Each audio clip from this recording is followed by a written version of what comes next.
شیخ عبدالزہرا کعبی اکثر میں اپنی مجالس میں ذکر کرتا ہوں، بہت بڑا نام ہے۔ جناب زہرا سلام اللہ علیہ کی ولادت کے دن اللہم صلی علی محمد و آل محمد،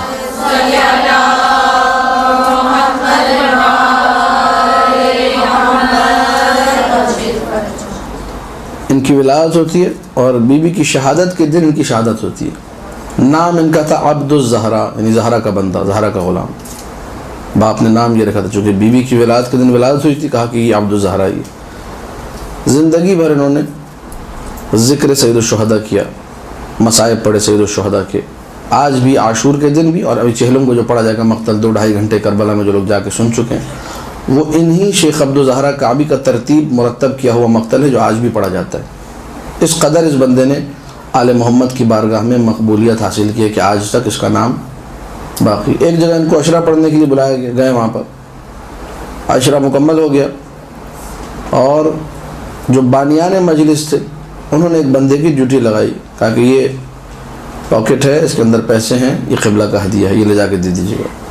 توجہ ہے، سماعت فرمائیے گا، اس میں درد بھی بھرا ہوا ہے، اس میں مزہ بھی آئے گا، اس میں چاشنی بھی ہے، اور اس میں ہمارے لیے سبق بھی ہے۔ وہ صاحب جن کی ڈیوٹی لگائی تھی کہ آپ نے یہ تبرک، یہ نیاز، یہ پاکٹ لے جا کے شیخ عبدالزہرا کعبی کو دے، انہوں نے کہا ٹھیک ہے۔ وہ عزا خانے کے اندر ان کا جہاں وہ بیٹھ کے میٹنگ کرتے تھے، کمرہ جو تھا امام بارگاہ امام باڑے کے اندر، وہاں انہوں نے ایک چھوٹے سے صندوق سے میں پیسے رکھ دیے کہ میں مجلس کے بعد لے جا کے دے دوں گا، اور بھول گئے، بالکل نسیان منسیہ، سرے سے بھول گئے، ایسے ڈیوٹی لگی ہی نہیں تھی۔ شیخ عبدالزہرا کعبی صاحب نے عشرہ پڑھا، عشرے کے بعد خاطر تواضع ہوئی، کھانا وغیرہ ان کو کھلایا گیا، چائے وغیرہ پلائی گئی، چلے خدا حافظ فی امان اللہ۔ سب یہ سمجھ رہے ہیں جس کی ڈیوٹی لگائی وہ اپنی ڈیوٹی پوری۔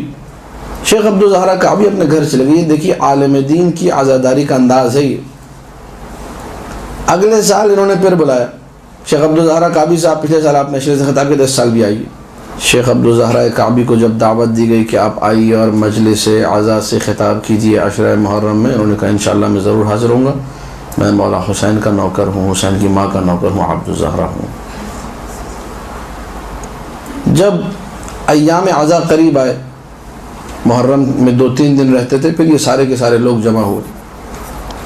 اب اسی کمرے میں بیٹھے اور اتفاق سے کسی نے وہ صندوقچہ کھولے ہوئے دیکھے کہ ڈھیر سارے پیسے پڑے ہیں عشرے پچھلے سال کے۔ یہ کیا پڑا ہے بھائی؟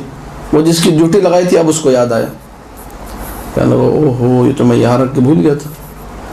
اب جب پہلے دن شیخ عبدالزہرا کعبی ہے، سارے کے سارے بڑے شرمندہ، بڑے شرمسار، قبلہ ہمیں آپ معاف کر دیں، ہم سے غلطی ہو گئی، بڑی خطا ہو گئی، بہت معذرت چاہتے ہیں ہم آپ سے۔ کیا ہو گیا بھائی؟ کہ پچھلے سال آپ کا ہدیہ الگ کر کے اس نادان اور بیوقوف شخص کے اندر ذمہ داری لگائی تھی جو بھول گیا، اور یہاں رکھا رہے گا، ابھی تک یہاں پڑا ہوا ہے۔ تو شیخ عبدالزہرا کعبی نے کہا میں پیسے کے لیے نہیں آتا ہوں، میں حسین ابن علی کے لیے آتا ہوں، مادر حسین کی نوکری کے لیے آتا ہوں۔ یہ ہے سیرت عزاداری علماء۔ اگر سیرت عالم پہ عمل کرنا ہے ٹھیک ہے بھائی، حسین کی ماں نے تمہیں شرف دیا ہے، اپنے منہ سے 2 حدیثیں سنا دو گے، سید الشہداء کا ذکر کرو گے، جس ذکر کی تمنا اللہ کے رسول کو تھی، جس ذکر کی تمنا جبرائیل کرتا تھا کہ میں یہ ذکر کروں تو ذاکر حسین بنوں، جس ذکر کو ابراہیم نے شرف سے انجام دیا، جس ذکر کو اسماعیل نے کیا، ہر نبی تمنا کرتا ہے میں ذاکر حسین بن جاؤں۔ علماء تمنا کرتے تھے۔ علامہ طباطبائی سے کسی نے کہا کہ آپ نے کبھی جو ہے نوحہ خانی اور مرثیہ خانی یا عزاداری یا ذاکری کی ہے؟ تو انہوں نے کہا زندگی بھر جتنے درس دیے ہیں کاش کہ نہ دیتا، حسین کا ذاکر بن جاتا۔ یہ ذاکری ہے، ذاکری حسین مذاق نہیں ہے۔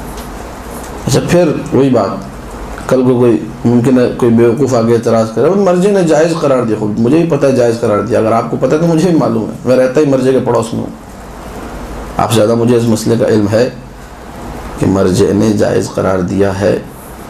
ہر جائز کام کرتے ہیں آپ؟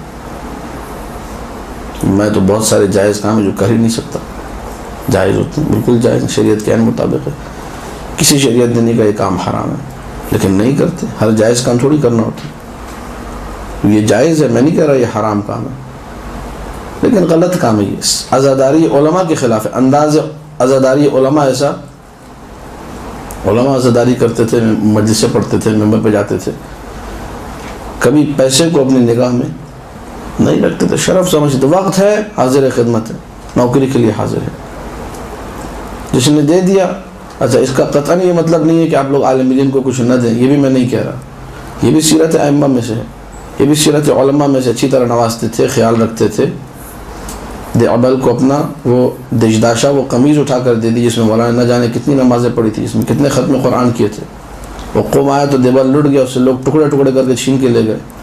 دیوبند جب اپنے گھر پہنچا شوش میں جہاں دانیال نبی کی قبر ہے، وہاں کے دیوبند رہنے والے تھے، پتہ چلا بیٹی جو ہے نا وہ تقریباً اندھی ہو چکی ہے، آنکھوں سے نظر نہیں آ رہا۔ وہ جو ایک ٹکڑا بچا ہوا تھا مولانا رضا کی قمیض کا، یہ عقیدہ تھا، یہ عزاداری تھی۔ اس کو کہا بلاؤ بیٹی کو، بیٹی کی آنکھ پہ ملا، کہا کہ جاؤ تمہاری آنکھیں ٹھیک ہو گئی، ٹھیک ہے۔ اللہم صلی علی محمد و آل محمد۔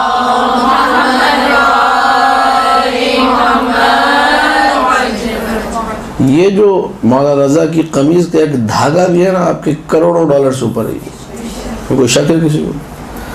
دینے والے کی ذمہ داری الگ ہے، وہ اس کی ذمہ داری، اس پہ ایک الگ موضوع ہو، درس ہو، اس میں پھر میں واقعات بھی سناؤں گا، آیات بھی سناؤں گا، روایات بھی بیان کروں گا کہ دینے والے کو کیسا ہونا چاہیے، وہ ایک الگ سبجیکٹ ہے۔ میں بات کر رہا ہوں عزاداری علماء کا انداز، جو خلص علماء تھے۔ ایک مثال میں نے دی شیخ عبد الزہرا کعبی کی، نہیں دیا ہدیہ، خوب نہیں دیا۔ اگر عالم دین کی عزاداری کو اپنے لیے تم نے نمونہ عمل قرار دینا ہے تو آؤ خلوص کے ساتھ میدان میں، تمہاری نگاہ میں صرف اور صرف حسین اور مادر حسین کو ہونا چاہیے۔